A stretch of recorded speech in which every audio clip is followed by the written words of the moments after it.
Officials suspended by the Gauteng government for serious maladministration and failing lifestyle audits have been redeployed to other departments.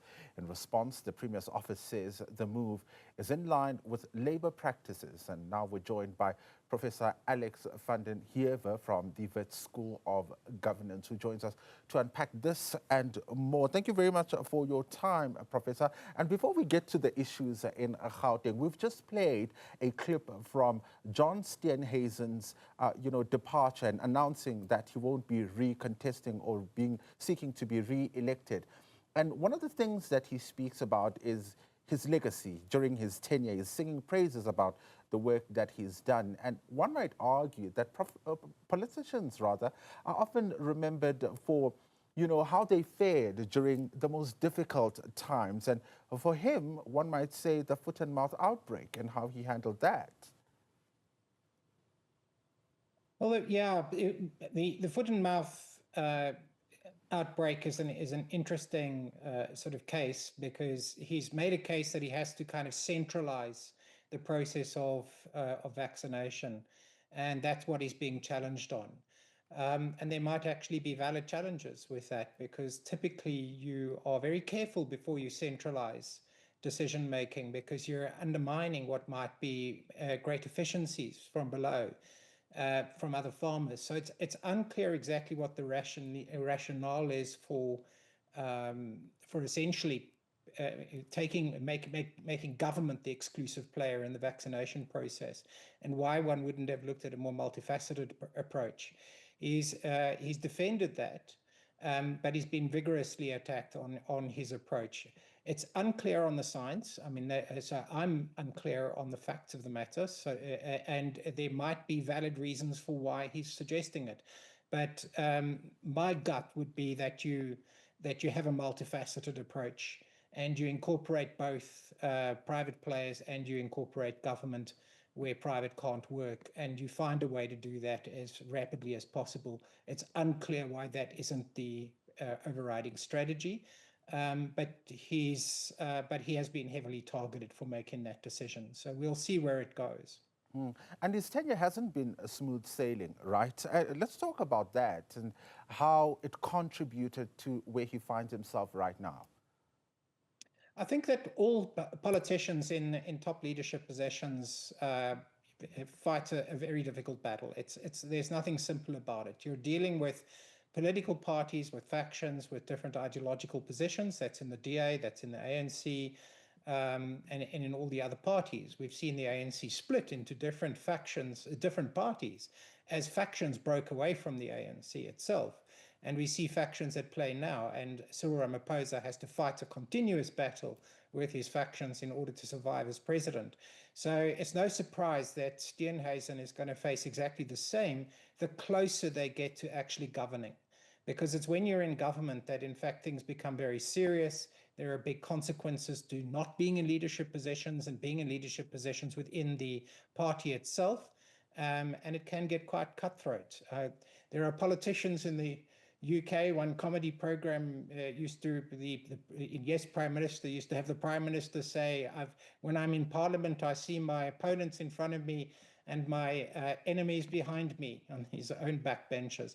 So I think it's always going to be difficult, and it's not going to be easy for the next leader either, because but that's why it's going to be very important from the DA's perspective to have a very, very steady hand in the leadership position, because it will never be simple and you will never please everybody. Yeah, in fact, earlier on, I was looking at a tweet by a former member of the DA, that's Mbalintuli, and in the long tweet that, she's put out, she says in part that, in truth, the DA would be better served asking him to resign entirely. His departure will inevitably trigger another round of internal factional battles with pressure to reshuffle cabinet positions and quietly offload him as a political dead weight. Do you agree with this? Yeah, it's difficult to assess that. So we've got some people who've left the DA. They may have an axe to grind. They may have an accurate and insider perspective that one might not have from outside. I think I think that he's not going to have an easy route forward. I think that he has been pushed so to speak. But that often happens with people in leadership positions. But the important thing is the DA has actually kind of sought to change leadership at quite a crucial phase going into an electoral process now. And each leadership change has actually gone together with a new strategy. The question is whether it will be successful. I think that if people like Jordan Hill-Lewis take the leadership position, the party would be in a very interesting position going forward. I can't talk to the dynamics that would occur around cabinet positions, etc. It's quite possible that a new leader is going to rethink the cabinet appointments on the basis of performance. One would hope that they don't make decisions on the basis of factions, and that you really put people in these senior cabinet positions that are going to be effective. But at the end of the day, the DA is probably going to have a bigger role in government after the next set of elections, and it's going to be really important what happens now to the DA.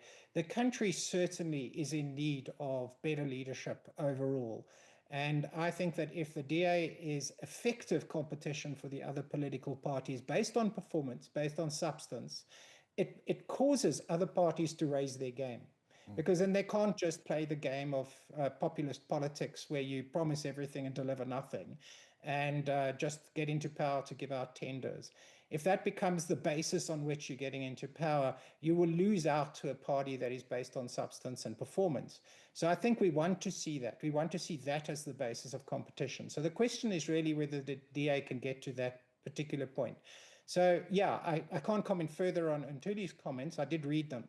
But I kind of tend to discount insiders who become dissatisfied and have left in a huff.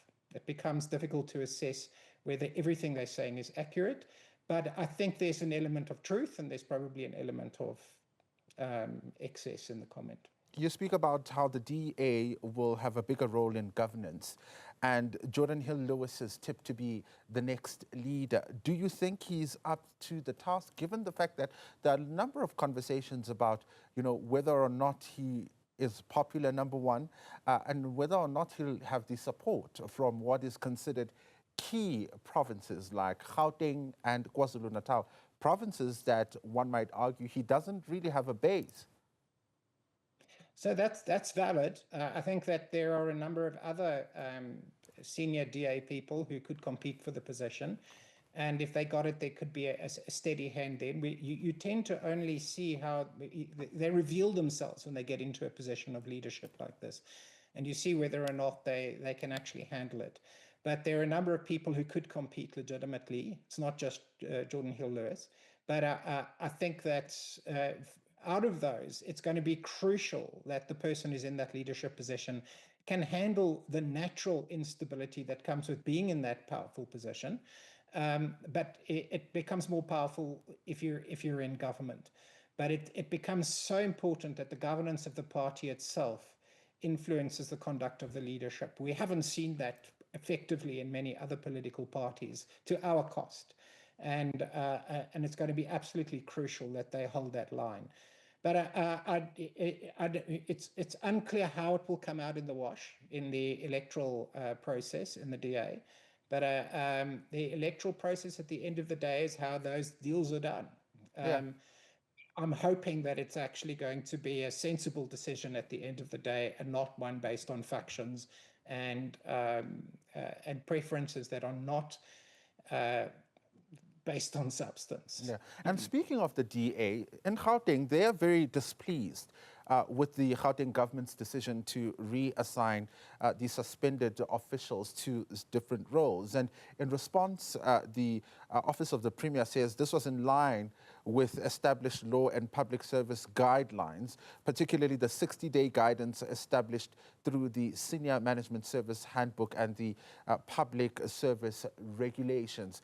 It seems there are issues here because, there are issues of lifestyle audits, which obviously the DA is quite concerned about, but there are also labor-related issues here. Yeah, I don't buy the labor-related issues. I don't buy that argument at all. These are people red flagged in accounting officer positions. They are in a position to influence the procurement of billions of rands. And they have been notorious in the levels of irregular expenditure. And in the case of the Gauteng Department of Health, utter catastrophic failure in financial management. And somebody like Malatano, who's not only been implicated in other areas of corruption, but he was also responsible for the appointment of the CEO at Tembisa Hospital that resulted in the 2 billion rand theft, and a complete failure to follow up effectively on that. So you have 8 billion rands in accruals, unpaid debts at the Gauteng Department of Health, a catastrophic failure of finances, mismanagement, and a failure of healthcare services. So I'm just fingering one of those people that have been identified, and he failed a lifestyle audit as well, given that background. This is a person red flagged, and you should be basically removing this person from government because they're unfit for high office. And the same would be for the others. The question is, when they're red flagged by the SIU's report, what other action has been taken to investigate how they ended up failing their lifestyle audit? Because that red flag is saying something's happening, that this person is earning money they shouldn't have. It doesn't fit with their income they're getting from government. And we're seeing people become billionaires out of how much they've stolen from the state in Gauteng. So I think it's absolutely unacceptable. It is common sense. It doesn't even require further qualifications in governance to see that this is inappropriate, completely inappropriate. And to defer to employment guidelines is really just an excuse to try and cover what is in essence comes across very much as protection of these individuals. As has occurred with the people in the case of the Tembisa matter, where nobody was held to account within the department. Yeah. Until the SIU does something, the department is silent, takes no action, doesn't investigate, doesn't follow up on forensic audits. There are forensic audits and stuff that have been done for the other people as well. None of those have been made public. None of those have been actioned. So it's very curious, and it's concerning because it suggests that our accountability structures, our laws, the Public Finance Management Act and the Municipal Finance Management Act depend on people in supervisory positions, members of the executive, taking action when there's inappropriate conduct. That means removing people who are unfit to be there. What we see is the opposite. People are endlessly protected in those positions. Yeah, and I guess it all boils down to the question of accountability, right? So how does then the Gauteng government go about this, ensuring that the laws are followed in terms of labor relations, while also protecting the interest of the state? The issue is that you can pursue people who have been involved in misgovernance very, very easily. What is indicated here, and I'm going to give just one example, just again from the Tembisa matter, where we had a CFO who was responsible for unblocking the transactions that Babita Deokaran had flagged with Treasury and blocked. Were unblocked after her assassination. There's no follow-up within the department on any of that. No follow-up on any of the people who are responsible for tenders. And this is one of these HODs. No follow-up, no removal, no blacklisting, no further investigation. So when you see that, what you're seeing is people being protected, not that people are observing employment legislation. That is nonsense. You can pursue these people properly. If you red flag them, you must pursue them because these people are in powerful positions, responsible for billions of rands worth of expenditure on appointments and on procurement. And we're leaving them in charge of that. There's a question of competence. There's a question of their integrity. And so the issue here is that we don't see the consequences that are expected when we have such misgovernance occurring in pretty much all the Gauteng departments. Yeah. In their statement, they're saying transferring officials to different roles minimizes the risk of interference with ongoing investigations while the disciplinary processes continue independently. These are senior officials, right, who may or may not have influence within the department themselves. Talk to us about the risk of still keeping them within the same space just different departments? So one of the risks, so without looking at the risk of what they might do to their investigations, there is actually the message you're communicating to people within the departments, that if you're actually responsible for misgovernance, poor supervision, permitting massive billions of rands worth of irregular expenditure, you will get a slap on the wrist. You won't even be fired properly. So these are all cases where if you properly investigated certain of these departments, in terms of the PFMA, they would have already been removed in terms of the Public Finance Management Act, just on the disciplinary grounds, let alone further investigations that could result in an arrest for corruption.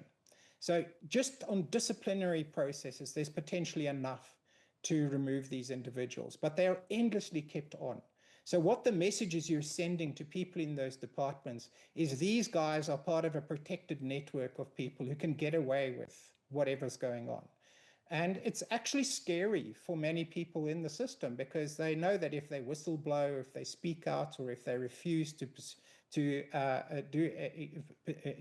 follow through on improper conduct, that there could be repercussions for them, because they are typically the ones that get removed very smartly one way or the other. But these guys, never.